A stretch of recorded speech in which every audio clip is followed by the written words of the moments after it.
I'm going to take them all off the vine. I have a ton here. This is actually my second harvest here on this hoop vine. And I'm going to take them inside and show you how I easily pressure can them to store them for later. It is such an easy process, and it doesn't take very long to do. So let's get these picked and into my ginormous bowl here, and then we'll go inside and get them ready for the canning.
Okay, so I've gotten all of my green beans here snapped and in smaller pieces. I like to just keep them, that string didn't come out, in these littler slices because they're just a lot easier to pack into your jars.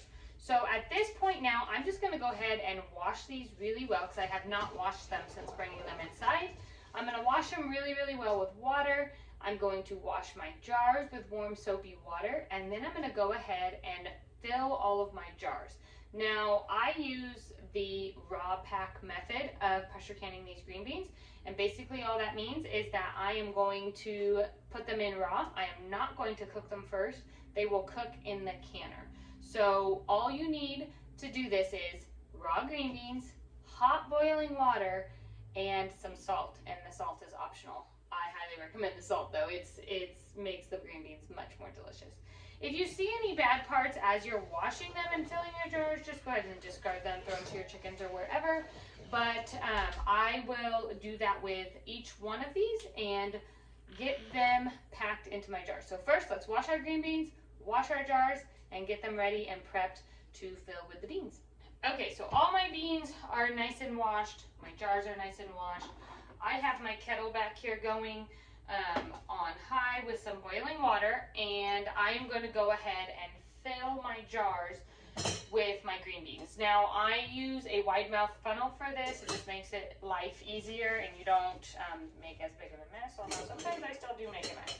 Like I said, as you're filling the jars, if you see anything bad, then you just go ahead and discard it. Now, as you're filling your jars, you want to really pack them in kind of tight. So I go ahead and push them down, like right here. I had a little brown mark on this green bean that never got picked off. So I'm gonna go ahead and pick that off, put it in my chicken bowl, and keep on going. All right, you wanna pack them down pretty good.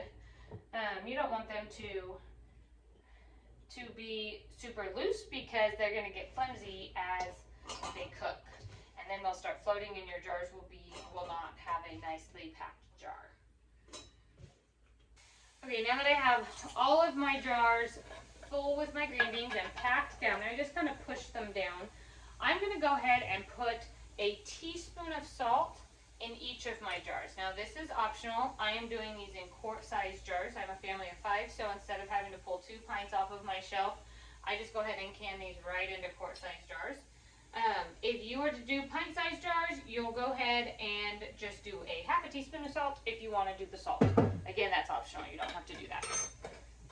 Now I'm going to go ahead and take my boiling water here from my kettle And I am going to fill each of my jars to a 1-inch headspace. Once all of your food is into your jar and it's at the appropriate headspace, you want to go ahead and take a tool of some sort. I like this little tool, but you can use the back of a wooden spoon or anything like that. And you want to stick it down into your jar a couple times. This just gets out any of the air pockets and makes sure that you have nothing in there that is going to hinder either your headspace or your seal. Once you have done that, you can go ahead and take a clean dish towel. You're going to wipe the rim of each of your jars, making sure that there is no particles on the top, no salt or dirt or grime or anything like that. And then you're going to go ahead and stick all of your lids on, and then you're going to stick your rings on. And you want to tighten them down until they are fingertip tight. That just means that as soon as you hit resistance, you stop. Now that all of your lids and your rings are on, you are ready to get them into your canner. I love my Denali Canning pressure canner, the tanker, for a couple reasons, but the main reason is that it is suitable for my glass top stove. So there is no other pressure canner out there that I know of that is suitable for a glass top stove, and this one is. It's actually suitable for all stoves. So if you have a gas stove, you can use it. If you have an induction stove top, you can use it, or a glass top. And I love that it is versatile like that. The other reason I love it so much is it's so easy to use. The instructions for it are super easy, and once you get the hang of it, it's just a little bit different than my All-American. I love the way that it cans, and I don't have to sit and babysit it too much. Now you do need to be able to listen to the jiggler and the weight and make sure that you're staying at the right pressure, but I don't have to vent it. It has automatic vent, and once the canning process is done, I just turn off my stovetop and I let it come down to 0, and then just let it sit for as long as I want to. The longer it sits with the lid on, the easier the lid comes off, which I absolutely love because I always forget about it.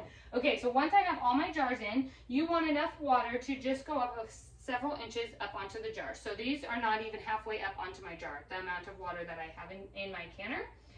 And I want none of my jars to be touching, so I'm just kind of trying to adjust them so that there's none of them that are touching. Now I'm gonna go ahead and stick my lid on. Now as you can see, my weighted gauge is already on. I never take that off. There is no need to vent the Denali Canning, the tanker pressure canner. It is an automatic vent. So once I have my lid locked into place, I go ahead and turn my stovetop on. I usually do about medium heat and let it go. That's the beauty of this canner. You don't have to do any more at this point. You're just gonna let it go. It's gonna vent on its own. When it's done, it'll seal off and it'll begin to build the pressure that it needs to. Once it reaches your appropriate pressure, I go ahead and let it rise to 15 pounds, and then I will start my timer.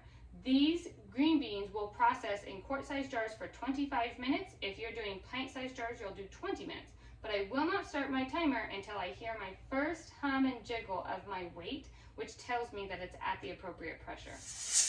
Okay, the timer has gone off, so all you're going to do at this point is just turn your stovetop off. You're going to do nothing more.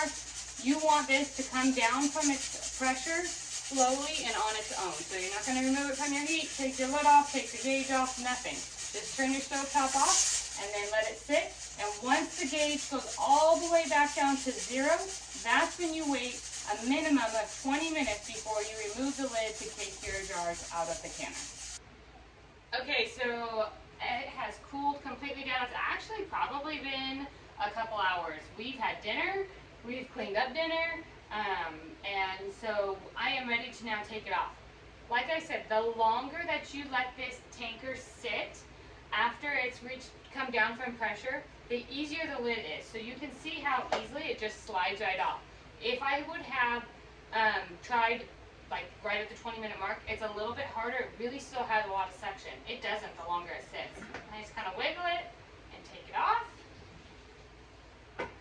And now I'm going to very gently remove each of the jars of green beans.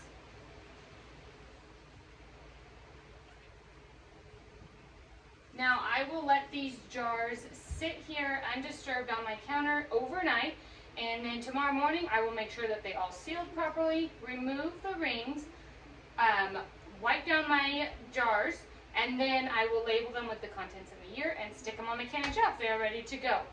I hope that this video was helpful for you, and make sure to like and subscribe to the video. I send out one new video every single week.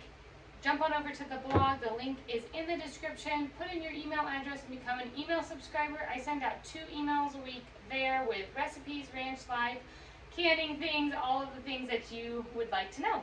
I hope this video was helpful, and we'll see you next time. Take care.